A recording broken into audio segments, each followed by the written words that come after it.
What's happening, everybody? Welcome back to the TB Toycast YouTube channel and another exciting edition of What's on the Pegs. This has been one of my absolute favorite things to do on this channel. I will admit, though, doing it week to week is not the easiest thing in the world sometimes, but it has definitely been a lot of fun. So hopefully you guys enjoy it as well. And you know, like I said, I actually am going to, at the end, throw in a picture from a good friend of mine, Daniel Cross, because he does a lot of toy hunts, and he's been sending me pictures. And I was like, hey man, how'd you feel about if I use this on the YouTube channel? He was like, go for it, man, absolutely. So it's just fun. So I'll throw this out there to everyone as well as we dive into episode 7. Crazy to think it's episode 7. If you see something cool out there, you know, send it my way. And if it makes sense and it kind of works, I'll throw it into the show. But we start off this week with actually one I did pick up because I was like, oh man, I got to get this. It is a red platinum. It is Purple Suit Batman. There's also an orange suit Batman floating around out there. I have not found that yet, but I was like, oh, I got to get this. And you kind of a random one, right? I mean, how many Batman figures do we need? But I was like, man, purple suit. And if you look at it from a distance, it almost kind of looks like a light gray. Then you kind of zoom in, you're like, oh yeah, that's definitely purple. It looks like he's got a soft goods cape. Really cool figure. I had to pick it up. I was just like, man, that's fun. And I'm all about a variant Batman. I know about a year ago or so they did a Bullseye Batman. I'm like, oh, that's awesome. I got to get it. So anything that's a little bit out of the ordinary is something I have to pick up. And this was this definitely fell into that category. So Purple Suit Batman, you can find those at Target right now. It is a red platinum. I don't know exactly what that means as far as, I assume red platinum's more elusive than a regular platinum, but you know, as you can see, there's Nightmaster right there next to him, and I found both of these just fine. So you know, your mileage may vary, I guess. But yeah, definitely some cool stuff. And how about this? How about old Rosie, the superhero in training, and then as a superhero? Kind of a fun addition to the Legends line. Goes great with a Hurricane Elite if you have one of those, and of course Carlito over there as well. I actually have not picked up the regular edition of Rosie. I did buy the Chase with the superhero in training garb. I'm going to try my hand at writing out superhero in training on that gray shirt with like a Sharpie or something. It probably won't look great, but it doesn't have to look great, right? I mean, because that's kind of the whole point. He's, you know, it was kind of handwritten back in the day, so definitely a fun idea. I love the two heads, and I thought that was cool that they made, you know, the one head on the regular version and then the other head on the Chase version. So definitely you know, a way to get two figures, which is really fun. And to me, like, these are different enough where it's not just a paint swap. Like, no, it's two different characters. So you do kind of need both. Like I said, I haven't picked up the regular version yet. I probably will, but definitely fun nonetheless.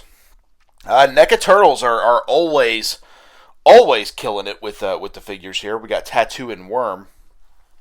These are, you know, a little bit more of the obscure ones, but I think everyone had Tattoo back in the Playmates days, right? I feel like he was a pretty solid replacement for Yokozuna before we had the Yokozuna figure. Like I said, I've gotten out of NECA Turtles. It just got to be so much. But these are kind of two heavy hitters where I'm like, man, these are pretty cool. So it's cool to see they're still making them. I know these have definitely rose in price. So if that's a big reason I got out. I remember picking up a 2-pack and it was like $75, and I'm like, what the heck? And you know, because the 2-packs initially were like $51. It's a little expensive, but it's okay. Then they got it to like $55, and that was like $75. I'm like, golly, like, it just gets to the point where I'm like, I can't keep doing this. And so I tapped out, and I'm glad I did, because the line's gotten crazy, but it is definitely a fun line. So if it's something you're still collecting, I definitely dig it because it's fun, but a little bit too expensive for me these days, but definitely cool nonetheless. So I was at a vintage toy shop, and I spotted this, and I had to take a picture because I was like, oh man, I loved the Marvel Universe 3 3/4 inch figure line. Just absolutely one of the coolest lines, and I remember seeing these a lot back in the mid 2000s. I was living in a different state at the time, and I would see these a lot at Target. I remember thinking like, man, these are awesome. Like seeing like Red Hulk and Hulk, and then of course Juggernaut. I have a few of these. I dip in and out of them, but I would love to see these return. I know Marvel, or Hasbro rather, has done some 3 3/4 inch figures again, but not to the articulation like this. These were ahead of their time, and I still believe they hold up. $20 for this is not a crazy price. It's not unreasonable, so I would love to see more of these. Maybe we will down the road. It's hard to say, but what do you guys think? I thought these were always super, super fun, and I'd like to see them return in some capacity because these were pretty big. If I remember right, Hasbro launched Marvel Legends around '07, right? And they taken over from Toy Biz, and everyone was not ready to make the jump. And then after that, that line didn't last real long. It didn't do great. I mean, it lasted a while, but it wasn't nearly the success that it has become since. And then they did these, and these seemed to do pretty well. And then we got the regular Marvel Legends back. So Hasbro was good about knowing when to shift gears, and it definitely worked in this regard. But love the figure. I love the artwork on this. The packaging, I think these were about $10 back in the day at retail, which wasn't crazy expensive. They may have been even less, honestly. I'm not 100% for sure on that, but yeah, definitely cool. And definitely a fun version of Juggernaut, which I've always been a huge fan of. Oh man, how bad is this? I had to take a picture of this. A Mummy Returns, the Scorpion King from Jakks Pacific. It is clearly a rock figure remodeled as the Scorpion King. This might be one of the worst figures I've ever seen in my entire life. It is so bad that I was like, my gosh, I have to get a picture of this. Just absolutely abysmal. Jakks had no shame. No shame in their game. They made it happen. And, you just, like they're trying, I guess, but it's just like, ugh, this is not good. And, this kind of proves that a wrestling figure doesn't always work for any other line. But I saw this at a vintage toy shop. I had to take a picture of it. It absolutely crushed me how hilarious it was. I was like, man, it's so bad. And even at that $20 price point, I was like, I may have to get this. It is so bad, I may have to buy this. Because, oh, God, it is awful. But, yeah, the Scorpion King from The Mummy Returns as a Jakks Titantron live figure. It doesn't get any more craptastic than that, folks. Oh, man, that's horrible. But over there, I ended up moving this out of the way and taking this picture as old Goat Boy from the Saturday Night Live collection. They only did one wave of these, and I believe it was Mary Catherine Gallagher, Samurai Chef, if I remember correctly, Nat X, and Goat Boy. They had a second wave planned. I don't remember everyone who was in it, but I do know Hans and Franz were going to be in it, which was like, oh, I got to get those. And you start thinking like Wayne's World, the Coneheads, Matt Foley, motivational speaker. If they had gone down that road, this could have been a really, really cool line. It didn't actually end up working out too well. But I remember seeing these everywhere and kind of like thinking, I dig this. But, Saturday Night Live has always been kind of subjective to like what you like. And there's certain ones that I was just like, I don't need that. I know a good friend of mine, Jeff Toon, big fan of Goat Boy, and still owns this figure to this day. So pretty cool. Like I said, I know Saturday Night Live they've been doing Funko Pops more recently, which is cool, and that's honestly not a bad way for them to do it. But I'd love for like NECA or Super 7 to get the Saturday Night Live license. Man, imagine what they could pull off if you got like a Super 7 style Matt Foley motivational speaker, or Wayne's World, or any of those. Like it would really be cool. So who's to say what'll happen? But yeah, old Goat Boy, $20, take them home if you need them. They're pretty cool stuff. And that's why I love vintage toy shops. You'll see stuff like this and you're like, oh man, I don't need that, but I do kind of want it. And it kind of makes it fun. I also spotted this. I bought this too. Iolus. If you guys listen to the TB Toycast podcast, me and Travis recently covered Hercules, The Legendary Journeys. And of course, these are from Toy Biz. And if you look at it, you can definitely see a lot of X-Men figure parts with this figure. And we were just like, man, these are really kind of cool. And we found a figure called the Mole Man that kind of looked like La Parka a little bit. Travis actually bought it live on the show, which is not really like him. He doesn't do that a lot. But literally, like 2 days later, I'm at the store and I see this. And I actually sent this picture to Steve and Travis. I'm like, well, I feel like I'm bullied into finally buying Hercules figures. Picked it up. I had to. I was like, oh, man. It was a perfect way to start the collection. And they had a few carded Hercules figures. I'm like, I got to get it. And then good friend of the show, Chad, sent me the Mole Man figure. So I have 2 Hercules Legendary Journeys figures. Will they be coming up on future unboxings? You betcha. It's coming up very soon. So funny stuff. And that's what this channel's about, right? It's about not necessarily what's new and what's out, but like what's fun. And if it's something kind of like this that's a little bit out of the ordinary, why not talk about it? Because it is fun. And it makes me laugh. So why not, right? Some Toonie figures. Of course, we got Bert and Ernie and actually the Wolfman over there, a black and white version of the Wolfman. I'm glad they finally dove into the Universal Monsters. That was a big complaint I had. I'm like, where are the Universal Monsters? I love Michael Myers and Freddy and Jason and all that, but dude, give me Frankenstein, give me the Wolfman, give me Dracula. Bert and Ernie are fun choices. Of course, they're not really Toonie terrors, as we know, but they've also done like Pee Wee Herman and the Joker in this line. But Sesame Street kind of getting a lot of love. We got 3 NECA Ultimates out, and now these Toonie figures. Love Sesame Street as a kid, but I keep telling myself I don't need NECA Bert and Ernie or the Count figures. I just don't need those. And they're cool, but I don't know. We'll see what happens. But fun nonetheless, right? So yeah, NECA figures. I like the Toonies. I like the price point of them. They're just, and I have a few, but it's probably not something I'm going to continue to collect at this point. I thought this was an interesting one from the 03 cartoon, the Leonardo figure. I saw this at Target, I believe. All by itself, and as you can tell, it's not even on the right peg, but I thought these were great. This was like kind of the first initial relaunch of the Turtles, and what I liked about these figures is they looked like the Playmates figures. Not the figures did, but also the cartoon looked like the Playmates figures. That was fun to me. I did pick up a few of these back in the day. I thought they were great, but I didn't feel like this line had the villains that the original Playmates line had with all the crazy villains. Like, we saw Tattoo and Worm and some of those characters. We didn't really get that with this line, but it was still fun for its time. And this was like 02, 03, so I wasn't collecting as many toys then, but still pretty fun. Some more DC Multiverse.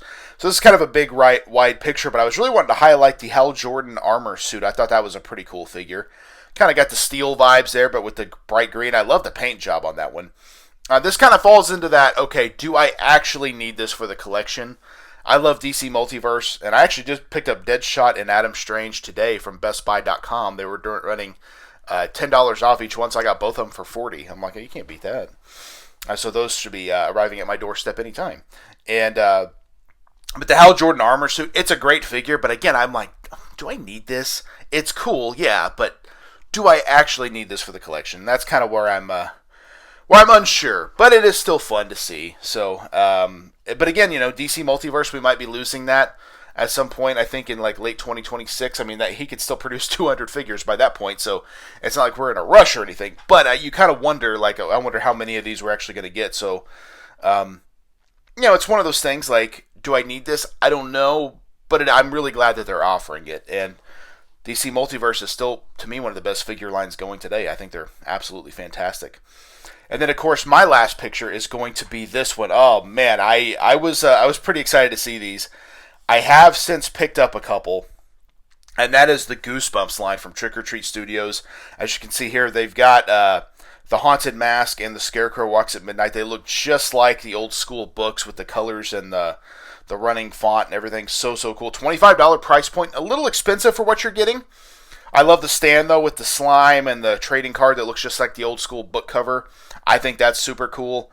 I hope we get more of these. I'm a big believer in supporting a line so it continues. So I have picked up the Haunted Mask. And I've also picked up, what's not pictured here, is Night of the Living Dummy, the Slappy figure.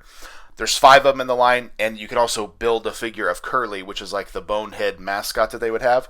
So I plan to get all of them. To me, these are excellent. I love them. I think they're great. They are expensive for what you're getting, but like I said, I'm hoping this leads to, that hamster from Monster Blood 2. I would love to see the mutant from Attack of the Mutant. I would love to see like a Shocker on Shock Street, that big like praying mantis, I think it is. The Abominable Snowman of Pasadena. Like, there's so many they could do. I think it would be really, really fun. So, hoping the line continues. So, I definitely plan to pick these up. And you can find these in the little horror section at Walmart. So, pretty cool stuff. But I'm not going to finish it off there. I'm going to continue on because my good friend Daniel Cross sent a lot of cool pictures. And he sent these at a recent toy shop. And unfortunately, I don't remember which one it is. But it was these 2 sets.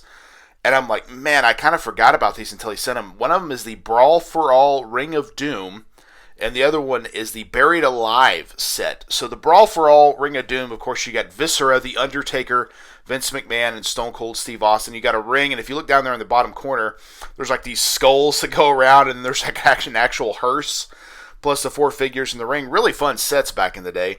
And the figures are kind of Maximum Sweat esque, which is cool. And the Buried Alive set looks like you got like a Buried Alive mound with a pop-up casket. And then a breakaway tombstone plus 4 figures of Triple H, The Undertaker, Vince McMahon, and Stone Cold Steve Austin. So not a lot of variety in figures, but man, these were cool back in the day. Like, Jakks had done the figure sets with the 6 figures that kind of look like the BCAs. And then they switched to these, which no one liked these as well. But, like I said, they were kind of Maximum Sweat-esque, which I thought was kind of fun. You know, like I did pick up a couple of them. I don't know for sure, but I feel like I had the Brawl for All ring. And then I felt like I had one called like the Steel City Street Fight and had all these big platforms. It was wild. They were definitely kind of fantasy booked almost of like this crazy stuff. But the WWF at that time was so insane.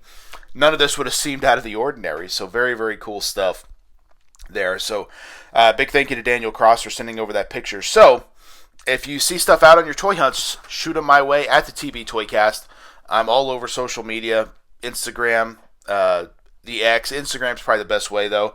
Shoot them over my way. Like, hey, I found some cool pictures, and yeah, it'll be something I can add to the show. So that will be cool. This, of course, wraps up episode 7. Make sure to subscribe to the channel. Check out my unboxing videos. I got 3 unboxing videos every single week. Just this week, we unboxed Star Wars, the Black Series Dengar. We unboxed Shadowhawk from the Spawn Retro McFarlane Toys line. And from the Mattel Elite line from Series 81 way back when, Stunning Steve Austin of the Hollywood Blonde. So a lot of good variety there. Check all of those out. And then, of course, once a month we've got a new episode of Tales of the Toy Box. Episode 3 I'm currently in the process of putting together. So should be up very, very soon, hopefully by next week. And that is it. Of course, the TB Toycast podcast every Thursday. Check that out as well. Thank you guys for checking out the TB Toycast YouTube channel. This is What's on the Pegs, and we will see you in the toy aisle. Yeah. One more time.